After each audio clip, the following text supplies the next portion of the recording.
تو پاکستان میں کمپٹنٹ قیادت کا سامنے آنا ناممکن ہے، اور یہ صرف ایک اقتدار کی جنگ ہے۔ ہم درخواست کریں گے تمام آئینی اداروں کو کہ اس کو آپ صحیح کانٹیکسٹ میں دیکھیں کہ یہ ہمارا بنیادی حق سلب کیا گیا ہے۔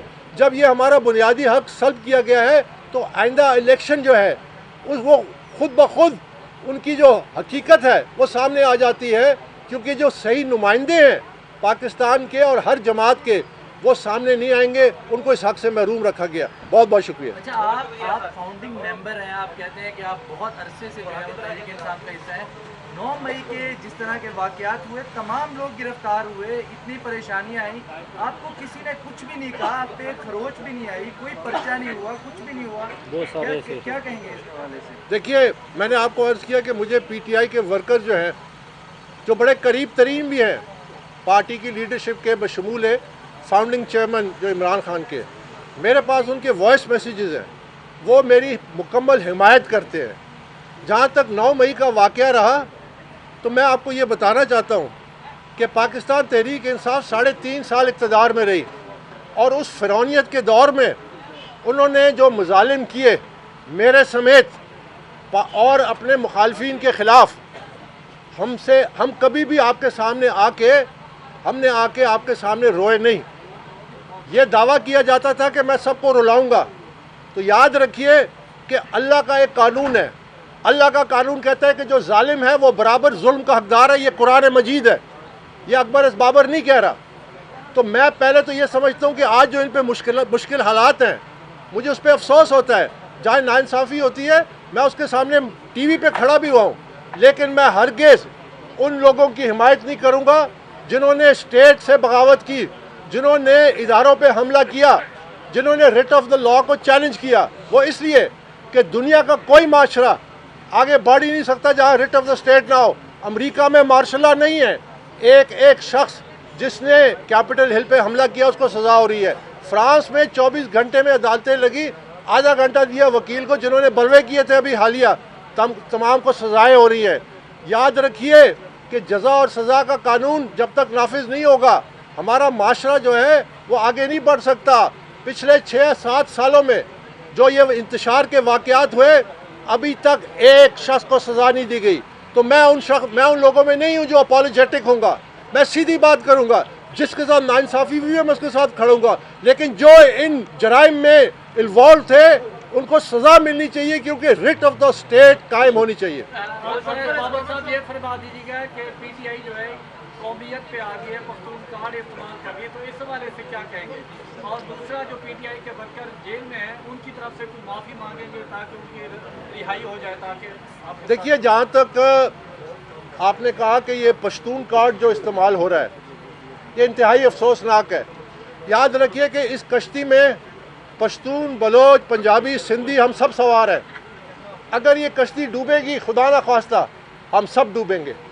یہ پشتون کارڈ جو آج استعمال ہو رہا ہے تو یہ نفرت پھیلا رہے ہیں، یہ تقسیم پیدا کر رہے ہیں، یہ ان نوجوانوں کو اشتعال دلا رہے ہیں۔ یہ انتہائی افسوسناک ہے، میں اس کی مذمت کرتا ہوں۔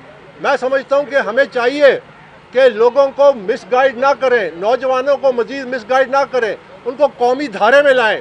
ہم جو پاکستان تحریک انصاف کی یہ جنگ لڑ رہے ہیں ورکروں کی، اس کا مقصد یہ ہے، میں نے کھلا کہا ہے کہ پاکستان تحریک انصاف کو بین کرنے کے میں خلاف ہوں۔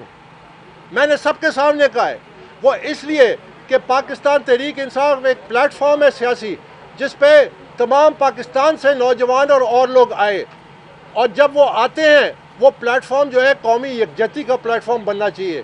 اس میں کوئی شک نہیں ہے کہ اس پلیٹ فارم کو اپنی اقتدار کے لیے استعمال کیا گیا۔ ان ورکرز کو اقتدار کے خاطر مشکلات میں ڈالا گیا۔ جس مشکلات کا آپ ذکر کر رہے ہیں اس کی ذمہ داری قیادت پہ ہے۔ یہ جو قیادت ہے، انہوں نے نوجوانوں کو مس گائیڈ کیا، انہوں نے یہ تکلیفات کے ذمہ دار ہے۔ میں نہیں ذمہ دار، میں وہ شخص ہوں جو یہاں کھڑے ہو کے لوگ کہتے ہیں کہ آپ اچانک سامنے آئے۔ میں 8 سال یہاں کھڑے ہو کے بارہا یہ کہتا تھا، اور آپ گواہ ہیں میڈیا کے، کہ یہ تصادم کی سیاست پاکستان تحریک انصاف کو، اس کی قیادت کو، پاکستانی معیشت کو، پاکستانی جو نیشنل سیکیورٹی ہے اس کو یہ دشواریاں پیدا کرے گی، اس کو یہ لے ڈوبے گی۔ تو پہلے دن سے میں کہہ رہا تھا، آج بھی میں یہ کہہ رہا ہوں کہ ہوش کے ناخن لینے چاہیے۔ اگر آپ نے قیادت نے ہوش کے ناخن نہیں لیے اور آج جو وکلا اپنی سستی سیاست چمکانے کے لیے جس راستے پہ پاکستان تحریک انصاف کو ڈال رہے ہیں، یاد رکھیے کہ ایک وقت تھا، ذوالفقار علی بھٹو کا یہ بیان مجھے ابھی تک یاد ہے کہ انہوں نے کہا تھا دریائے سندھ لال ہو جائے گا، انڈس ول ٹرن ریڈ اگر مجھے کچھ ہوا۔ ان کے جو وہ تھے انہوں نے گردن نہیں جھکائی، وہ پھانسی کے کٹہرے پہ چلے گئے۔ اس کے بعد جن لوگوں نے ان کی جو لیگیسی کو کیش کیا وہ ہم سب کے سامنے ہے۔ یاد رکھیے آج جو پارٹی اور پارٹی کی قیادت بشمول عمران خان جو فاؤنڈنگ چیئرمین ہیں جیل تک پہنچے ہیں، اس کے ذمہ دار وہ ہیں اور ان کی وہ جو لوگ ہیں جو آج پارٹی چھوڑ کے چلے گئے ہیں، جو یہاں کھڑے ہو کے کہتے تھے کہ میں ایزی لوڈ پہ ہوں، تمام کے تمام ڈاؤن لوڈ ہو کے چلے گئے ہیں۔ یا آج بھی ہوش کے ناخن لینے کا وقت ہے، ورنہ میں آپ کے سامنے یہ پبلکلی ریکارڈ کرنا چاہتا ہوں، مجھے ٹریجڈی نظر آ رہی ہے۔ اللہ پاکستان کو مزید ٹریجڈی سے بچائے۔ ذوالفقار علی بھٹو کی ابھی تک لیگیسی ہے، وہ ایک داغ ہے جس کی تکلیف آج بھی محسوس ہوتی ہے۔ ہمیں یہ تصادم کی سیاست چھوڑنی چاہیے، ہمیں ایک مثبت قومی نیشن بلڈنگ کی سیاست کرنی چاہیے۔ بابر صاحب یہ بتائیے گا، پاکستان تحریک انصاف یہ کہتی ہے کہ جب میری جو آپ ہے وہ مخالف قوتوں کے اعلیٰ کار ہیں، جبکہ اکبر ایس بابر صاحب جو ہے جب بھی پاکستان تحریک انصاف پہ کوئی مشکل کھڑی ہوتی ہے یہ مشکل کے ساتھ جا کے کھڑے ہو جاتے ہیں، ان کے لیے مزید مشکل کھڑے کرتے ہیں۔ آپ سادہ الفاظ میں سمجھا دیجیے گا کہ آپ پارٹی چیئرمین بھی نہیں بننا چاہتے، آپ کوئی الیکٹورل سیاست بھی نہیں کرنا چاہتے، اکبر ایس بابر صاحب پاکستان تحریک انصاف سے کیا چاہتے ہیں؟ دیکھیے، سب سے پہلے تو میں آپ کو یہ عرض کروں کہ میں مشکل وقت کا ساتھی ہوں، اور آپ کہیں گے وہ کیسے؟ اس کی ایک تاریخ ہے۔ پاکستان تحریک انصاف جب 2002 الیکشن کے بعد تقریباً سیاسی صفحہ ہستی سے مٹ گئی تھی تو ہم چند لوگ ہوتے تھے۔ میں روزانہ عمران خان کو ان کے گھر سے اٹھا کے دفتر لے کے جاتا تھا، یہاں اسلام آباد میں کورٹ بازار روڈ پہ۔ وہ مجھے اکثر یہ کہتے تھے کہ اکبر میری جماعت آپ کی گاڑی میں، تیری گاڑی میں آ جاتی ہے، اتنی چھوٹی ہو گئی ہے۔ وہ یہ کہتے تھے کہ کمرے میں ہم بیٹھے ہوتے تھے گھنٹے گھنٹے، وہ کہتے تھے کہ میری جماعت اس کمرے میں آ جائے گی، یہ آپ پوچھ لیجئے عمران خان سے۔ 12 یہ کہتے تھے۔ مشکل ترین وقت تھا، 10 سال ہم نے پارٹی کی برانڈنگ کی، 2011 تک ہمیں ٹانگا پارٹی کا لقب دیا جاتا تھا۔ اگر میں اپرچونسٹ ہوتا تو میں اس مشکل ترین وقت میں ان کا ساتھ نہ دیتا۔ میرا 2011 میں عمران خان نے مجھے ایک پیغام دیا لکھ کے، جو ان کے وکیل انور منصور خان نے یہاں الیکشن کمیشن کے سامنے پڑھ کے سنایا، جس میں انہوں نے کہا کہ اکبر آئی پینڈرڈ یو، یہ ان کے لکھے ہوئے الفاظ ہیں، I force you to take more responsibilities, میں زبردستی آپ کو زیادہ ذمہ داری دیتا تھا، you are the number 2 in the party, یہ ان کا لکھا ہوا بیان ان کے اپنے وکیل نے پڑھ کے سنایا ہے۔ تو ایک شخص جو پارٹی میں نمبر 2 تھا، پارٹی سیاسی طور پہ پیک کر رہی تھی، میں کیوں کھڑا ہوا؟ میں ان اصولوں پہ کیوں کھڑا ہوا کہ پارٹی میں کرپشن ہو رہی ہے، پارٹی میں بے ضابطگیاں ہو رہی ہے، پارٹی میں ریئل اسٹیٹ کا مافیا بن گیا ہے؟ یہ دیکھیے میں آپ کو دکھاتا ہوں ایک اور ثبوت۔ یہ الیکشن کمیشن کے سامنے میری درخواست ہے دسمبر 2012 کی، یہ دیکھیے دسمبر 2012 کی یہ میں نے درخواست دی تھی کہ اس وقت جو انٹرا پارٹی الیکشن ہو رہے ہیں اس پہ دھوکہ ہے، فراڈ ہے۔ تو اگر میں مشکل وقت میں ان کے ساتھ نہ دیتا اور اپرچونسٹ ہوتا تو جب پارٹی پولیٹیکلی پیک کر رہی تھی میں ان کو چیلنج نہ کرتا۔ میں نے مقابلہ کیا ہے اس اسٹیبلشمنٹ کا جب عمران خان کہتے تھے کہ اسٹیبلشمنٹ اور ہم 1 پیج پہ ہیں، جب وہ کہتے تھے اس سے بڑی جمہوری اسٹیبلشمنٹ کوئی نہیں ہے۔ 3.5 سال میں نے فنڈنگ کا کیس یہاں کبھی کبھی اکیلے کھڑے ہو کے لڑا۔ میں مشکل وقت میں کھڑا ساتھ دیتا ہوں، اور جب سامنے بڑے سے بڑی طاقتور ہو، کیونکہ میں اللہ کے سوا کسی کا حکم نہیں مانتا۔ ضروری ہے، ضروری بات ہے، قانون انتہائی ضروری ہے۔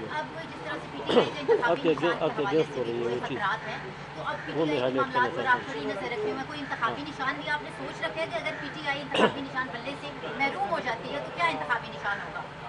میرا مقصد یہ ہے کہ اگر پاکستان تحریک انصاف کے انتخابی نشان کو بچاؤں، لیکن اصلاح کے راستے پہ کہ شفاف انٹرا پارٹی الیکشن کرائیں، ورکروں کو موقع دے، ان کا بنیادی آئینی حق ہے۔